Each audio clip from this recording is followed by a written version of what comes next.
5편 이전은 아전단속, 부하통솔, 사람쓰기, 인재천거, 물정살피기, 관원평가에 대한 내용입니다. 아전단속의 근본은 자신을 다스림에 있다. 자신이 바르면 명령하지 않아도 일이 시행되지만 바르지 못하면 명령이 시행되지 않는다. 예로서 바로잡고 은혜로서 대해야 법으로 단속할 수 있다. 업신여기고 짓밟고 함부로 부리며 이랬다 저랬다 속임수로 대하면 단속을 받지 않을 것이다. 윗사람으로서 너그럽지 못한 것은 성인이 경계한 바이니 너그러우면서 나태하지 않고 어질면서 나약하지 않다면 이를 그르치지 않을 것이다. 타이르고 감싸주며 가르치고 깨우쳐주면 아전들 역시 사람의 성품을 타고났으므로 바르게 될 것이니 권위를 내세워 다스리지는 말아야 한다. 타일러도 깨우치지 못하고 가르쳐도 고치지 않고 허물을 뉘우치지 않으며 남을 속이는 사악한 자는 형벌로서 다스려야 한다. 간악한 자의 우두머리는 가명 밖에다 그 이름을 새긴 비석을 세워 영구히 복직하지 못하게 해야 한다. 목민관이 좋아하는 것을 아전이 알아채고 비위를 맞추려 하니 재물을 좋아하면 이익으로 유혹할 것이고 유혹에 한번 넘어가면 그들과 함께 죄를 짓는 것이 된다. 성품이 편벽하면 아전이 그 틈을 엿보아 치우친 곳을 충동하여 농간을 부리니 함정에 빠지는 것과 같다. 알지 못하면서 아는 체하고 응대하기를 물 흐르듯 하는 아전은 수령을 술수로 휘두르려 한다. 아전들이 구걸하면 백성들은 고통스러워한다. 금지하고 단속하여 간악한 짓을 못하게 해야 한다. 관원이 적으면 한가하게 지내는 자가 적어 백성들의 재물을 가혹하게 거두어 들이는 일이 드물 것이다.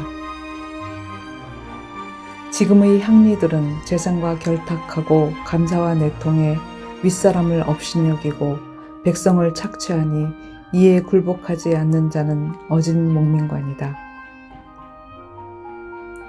이방의 고난이 무거우니 치우치게 맡겨도 안 되고 자주 불러도 안 된다.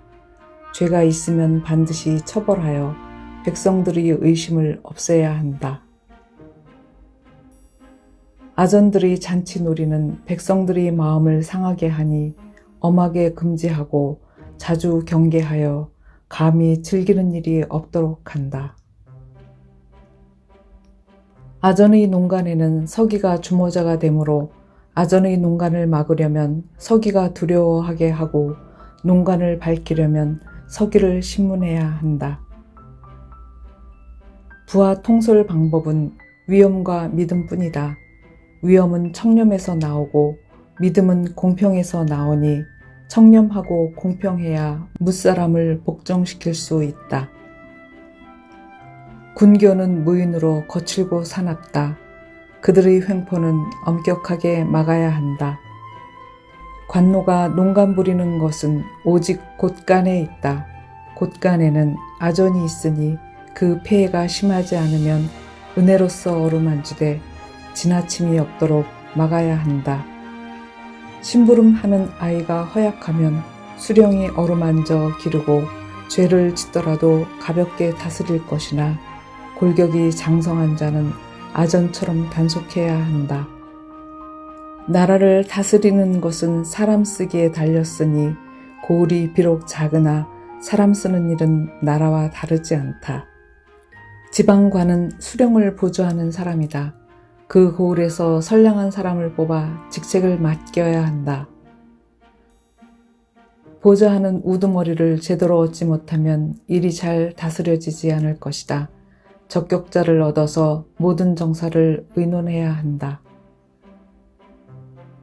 적격자를 얻지 못하면 자리만 채울 따름이니 정사를 맡겨서는 안 되며 아첨하기 좋아하는 자는 충성스럽지 않고 직언하기 좋아하는 자는 배반하지 않는다. 이를 잘 살피면 실수가 적을 것이다.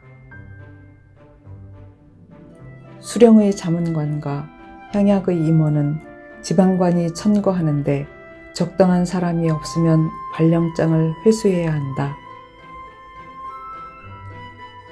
군의 장수와 무반의 관리는 모두 굳세고 씩씩해서 적을 막아낼 기색이 있어야 하고, 수행관을 두는 수령은 인재를 고를 때 충성되고 신실함을 으뜸으로 삼고 재주와 슬기는 차선으로 해야 한다. 어진 인재를 천거하는 것은 수령의 직무이니 옛날과 제도가 다르더라도 인재를 추천하는 것을 잊어서는 안 된다. 경전에 밝고 행실을 독실하게 닦는 선비가 있으면 몸소 방문하고 때때로 찾아가 안부를 묻고 예로서 존경하는 뜻을 가져야 한다. 목민관은 고립된 자리니 자리 밖은 모두 속이려는 자들이다. 눈을 사방에 밝히고 귀를 사방에 통하게 하여 다스리는 데 힘써야 한다. 투수하는 일은 백성들의 걸음을 무겁게 하고 눈치를 살피게 하니 발생하지 않도록 하고, 남의 마음속을 떠보는 식의 질문은 간사한 짓이니 군자가 할 바가 아니다.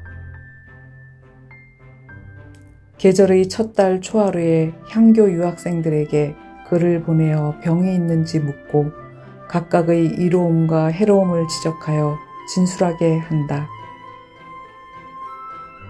자식, 형제, 친척, 손님 중 마음이 단정하고 결백하며 일처리가 유능한 자가 있으면 백성들의 삶을 조용히 살피게 한다. 미세한 허물과 작은 흠을 샅샅이 밝히는 것은 현명한 일이 아니니 용인하여 덮어두고 가끔 농간을 적발해 예리하게 부정을 찾아내면 백성들이 두려워한다. 측근의 말을 그대로 믿어서는 안 된다. 비록 한가롭게 하는 말 같지만 모두 사심이 있기 때문이다. 미행으로 물정을 제대로 살피지 못하면 체면만 손상되니 하지 말 것이며, 감사가 사정을 몰래 살피려면 가명의 아전이나 서리를 시켜서는 안 된다. 아전들의 공적을 평가해야 한다. 그들의 업무를 평가하지 않으면 백성들을 권면할 수 없다. 국법에 없는 것을 시행할 수 없으나 공적과 허물을 기록하였다가 연말에 평가하여 상을 베푸는 것은 현명한 것이다. 수령의 임기를 6년으로 정하면 오래 그 자리에 있어 공적을 논할 수 있다. 임기가 보장되지 않더라도 상부를 공정하게 하여 백성이 수령의 명령을 신뢰하도록 해야 한다.